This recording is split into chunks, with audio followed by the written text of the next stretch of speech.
All right, let's get into the good, the bad, and the ugly of this election result. Hello, welcome to Dangerous Policy, channel aimed at intelligent people wanting to discuss important issues facing life and society. My name is Crispin, and most of you who follow me would know that I gave a series of prognostications on the election result prior to the vote. Let's talk about what I got right, what I got wrong, and just some of the extraordinarily unusual things about this election that throw up lessons for next time. So I think I'm now at this point where I can give some useful analysis. The first thing to say is that this election in the White House stakes was painstakingly close. Painstakingly close. We're talking about a turnout of historic proportions, and I'll get to that as a separate topic, but historic proportions, and yet just 50,000 votes in Wisconsin, Michigan, Arizona, Georgia could have flipped the White House. And we talk about how close it was in 2016 in these states, Michigan and Pennsylvania, for example, and yet the margin in absolute numbers in 2020 is significantly closer than it was in 2016, despite having many, many more millions of people coming out and voting. So a knife edge election. And then if you look at this in terms of not the White House, but just generally, the Democrats have actually had a disastrous 2020 election. Yes, they flipped the White House, which is, I think, what most people were kind of freaking out about. But the Democrats went back in the House of Representatives. They didn't win a single Republican seat in the House of Representatives, despite winning the White House. I mean, I'm not sure if that's unprecedented, but it must be pretty close to that. And then, of course, they didn't end in any way the Republican majority in the Senate. And if you add to that the massive sort of originalist majority in the Supreme Court, Biden is not coming in with any real mandate. He doesn't have the ability to push through significant bits of progressive legislation because the Republicans control the Senate, and legal matters will be decided on an originalist basis. And that is a huge blow from an incoming president. I mean, most presidents, they come in, they ride a wave that sweeps them into office, and that also tumbles House of Representative seats so that when they come into office, they have a mandate, they have a majority in the lower house of Congress, and they can go about implementing all of the kinds of things that they want to do. Donald Trump had that. Barack Obama had that. You can go all the way back. Certainly in the first term of the first administration, that's when they can sort of bring about radical change. That's why Obamacare exists. Okay, so that is not the case this time around. And what does that teach us? Well, it means that this election, from the White House perspective, was entirely about Donald Trump. And it would be incredibly foolish if the Democrats were to take the lesson away from this election that this was an endorsement of their agenda. I think Americans generally remain very skeptical about things like immigration policy, defunding the police, intersectional kind of race theories, radical left kind of ideologies. These are things that I think Americans are just, no, they like to be patriotic. They like to be sort of pro-borders, pro-energy independence. I think they are concerned about sort of Green New Deal and AOC and all of these people. And so this was not a ringing endorsement of that by any stretch of the imagination. The House of Representatives was very strongly in favor of Donald Trump, if you were going at just on that basis. So although the Democrats have retained the House, they did lose seats and they did go backwards. So that's quite an interesting phenomenon.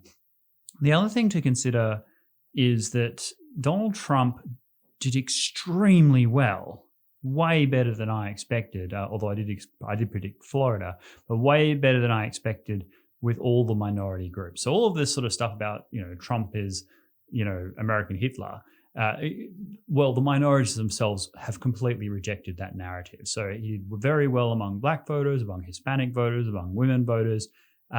What lost Donald Trump the White House, and it's something I didn't expect, what lost Donald Trump the White House was he went backwards with white male voters. That's what lost him the White House. He actually overperformed in every other category relative to 2016. So the first thing that I got wrong was I was confident, probably too confident, that the working class white voter, having swept Trump into office in 2016, would be very reluctant to turn their back on him now. Now, it should be said that he didn't lose votes, but he didn't actually win more converts to his cause from that demographic. I think that was a real problem for him in the Midwest, Michigan, Pennsylvania, Wisconsin. Even though he did have a thumping win in Ohio, and that is something that I haven't quite done the granular analysis of, is why he went backwards so far in Pennsylvania, but in next door neighboring Ohio with very similar characteristics, Donald Trump sort of overperformed there and did extremely well. So that's a kind of a question mark, and I will come back to that in a future video perhaps. In the most fascinating statistic so far in this result was Florida. Florida is a massive US state, and it historically has been a sort of a purple swing state, very much a bellwether for who would win the election. If you recall, in 2000, the election between Al Gore and George W. Bush was decided on a recount between like 500 Florida votes. So Florida has been key. This is now moving stronger and stronger into the Republican camp. You can almost make that like a red state. And that is because Cuban Hispanics firmed up very strongly behind Donald Trump. The most startling statistic was Miami. So Miami, of course, inner city, very Democrat. In 2016, Hillary Clinton beat Donald Trump in Miami by 30 points. Donald Trump made it up in the rest of the state, but that was a walloping defeat in that inner city area. In 2020, Biden won it by just 9 points, a 21% turnaround. That is crazy. So I have to say, with the Cuban Hispanics firming up as Republicans, getting more representation in the Republican Party, more attention from the Republican Party, I think that's going to be a key demographic of Republican support, these sort of Cubans who live in the United States. And we saw some pretty grotesque commentary online about, extra saying Hispanics are not a minority, them, all this sort of stuff from Democrats who was reacting emotionally to the fact that these Hispanics had dared vote for the Republican Party. The other thing, women. Donald Trump's internal polling, I was confident, had him doing really badly with women. He did better with women this time. He actually won with white women in 2016. He won with all married women in 2020. So married women really like Donald Trump. I think it's perhaps the security measures, law and order, safe schools, safe, clean environment, that sort of stuff. So he had a message that, for whatever reason, I haven't quite got it down pat, resonated with married women, and perhaps it's just the sort of conservative nature of that base. Then there is the black vote, and Donald Trump had a certain appeal this election with particularly young male black voters, and you will recall that a number of sort of public figures sort of came out and supported him. Obviously, Kanye West was a prominent one early on, and then 50 Cent had a 2-week sort of turnaround on Donald Trump, and then a couple of others as well. A couple of other rappers right at the last minute came out for Trump, and I think it's because there has been a message from the Republican Party that the Democrats have just taken advantage of, and assumed that they owed the black voter. And the message from the Republican Party was, look, how has your life improved? Has anything that the Democrats have done made your life better? And I think the young black male, when they looked at sort of Joe Biden's crime bill and that sort of stuff, had very uncomfortable answers to those questions. So they were more willing to vote for the Republicans, who were actually sitting down and talking to them and telling them, look, you can go out and achieve and do great things if you work with us, we'll work with you. So that was quite positive for Trump. And then where it sort of fell for Trump, and was certainly a few things that I didn't expect. One, I did not expect Georgia. That's one that I did not predict. I absolutely put my hand up and say I got Georgia wrong. I thought that Georgia would firmly vote for Donald Trump despite Atlanta. Atlanta is a kind of a very lefty sort of place. But then some other places in Georgia kind of went Biden's way as well. I was sort of surprised about Savannah. Savannah has a kind of a nice sort of bohemian feel, but it's or Irish, I should say, because it's a very Irish place, but it's also kind of traditional America, and I was surprised that turned blue. So I'll have to do more research into that. And North Carolina was way closer than I expected. That was my first surprise, and I sort of messaged that out at the time. This is when it looked like Trump had romped at home, and I was like, yeah, well, this is he's done well in these places, but God, North Carolina, that's really bizarre. I don't understand that. So I have to understand a bit more about what has making North Carolina become sort of more line ball call. Donald Trump will presumably hold North Carolina. In Georgia, one thing that did surprise me, there's a lot of like sort of absentee military votes, particularly from these sort of southeastern states because they have a high enlistment rate. The military tends to be very pro-Trump, but this time the postal ballots that came in were for Biden, generally speaking, when it came to the military from that particular area. So I don't know if that was indicative of the military turning on Trump generally, or whether it was just something local to that area, or was the particular group of people that had come from Georgia. I don't know. I have to look into that. But Georgia becoming sort of more and more blue will definitely concern the Republicans. They'll need to do things to firm that up. I think that Florida, on the other hand, is pretty much lost to the Democrats at this point. I think that the Republicans will know what a ticket they've got there with Florida and will continue to work those Cuban Hispanics to try and make sure that they become more and more conservative. I think you'll have the Marco Rubios of the world sort of out there really spruiking that. So the anti-Castro message, I think that's going to be very, very firm in the Republican camp for many years to come. I also think that the Jewish vote is going to sort of swing a little bit against the Democrats. In New York City, there was a lot of fairly ugly rhetoric about closing all the synagogues because of social distancing and the disease and all of the rest of it. However,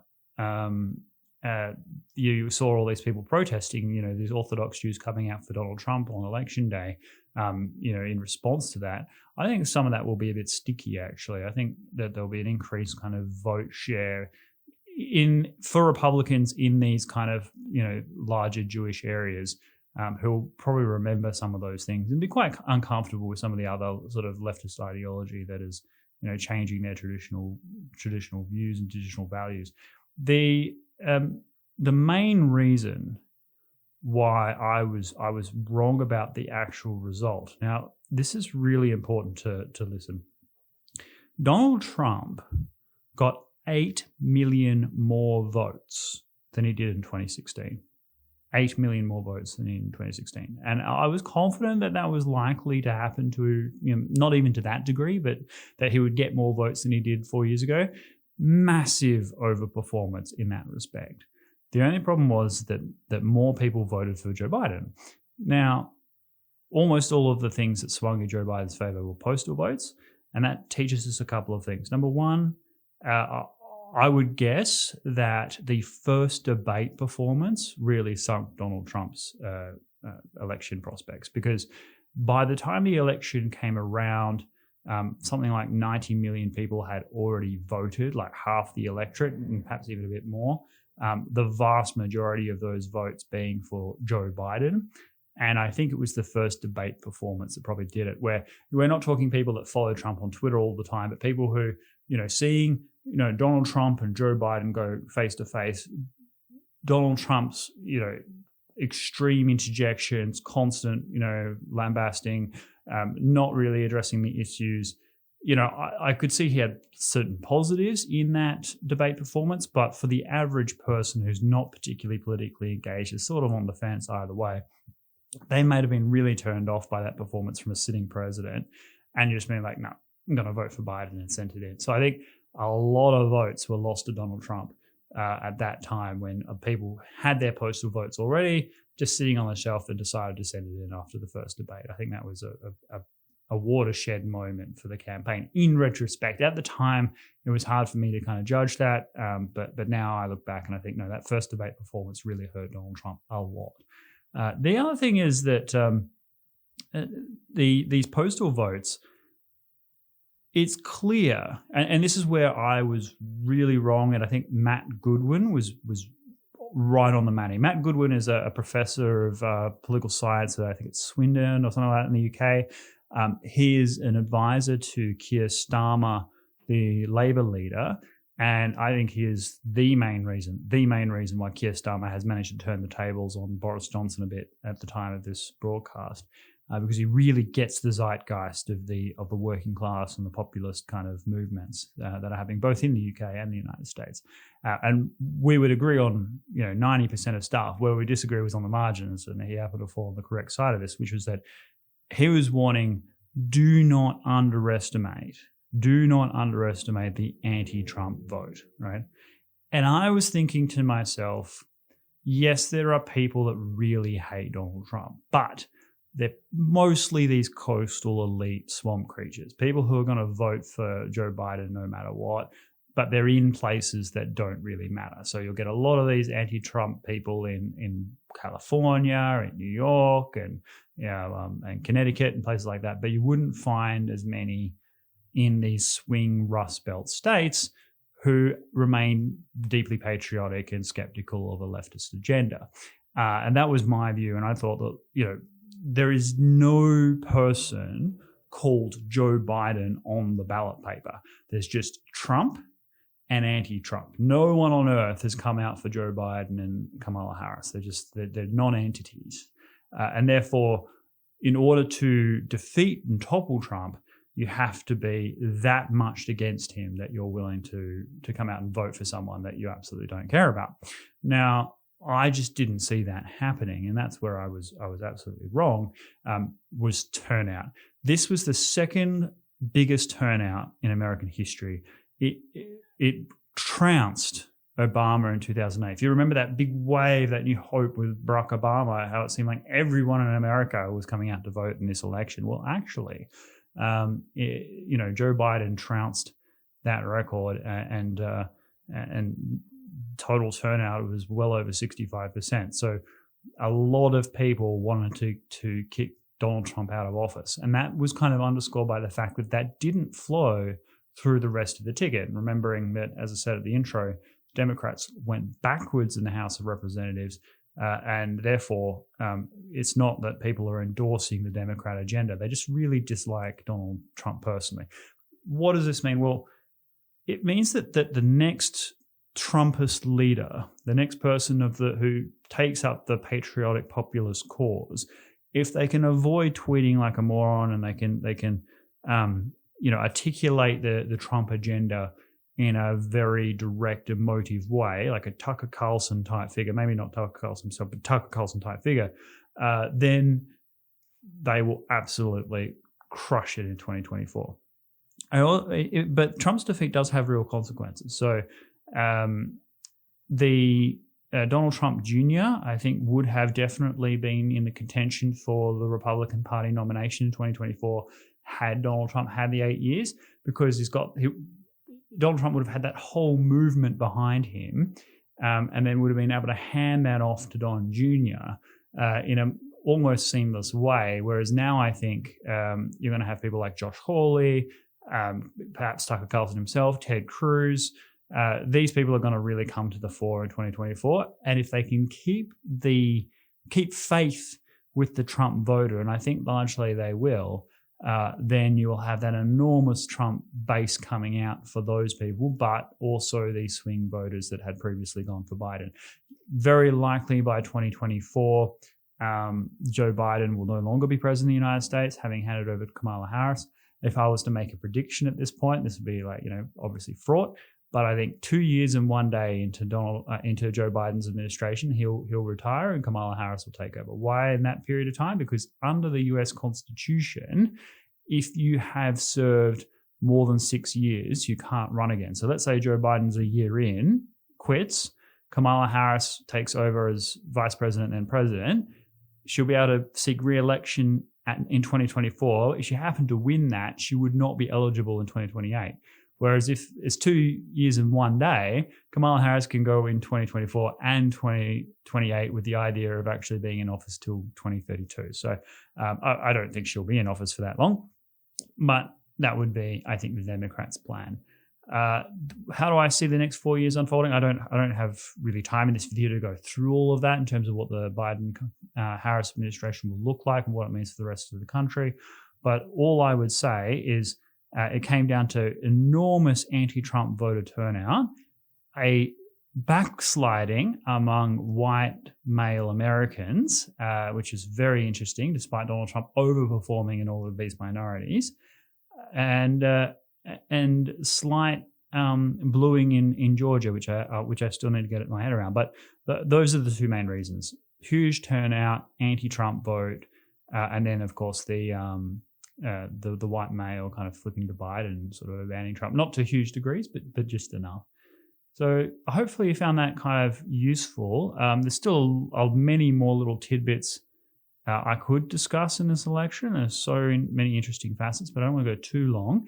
If you have any comments on this, please do leave them down below because I'd like to continue this conversation going. If you found value in the conversation, definitely like it. Helps the YouTube algorithm, and share so other people can see it. Thank you very much, and I will see you next time.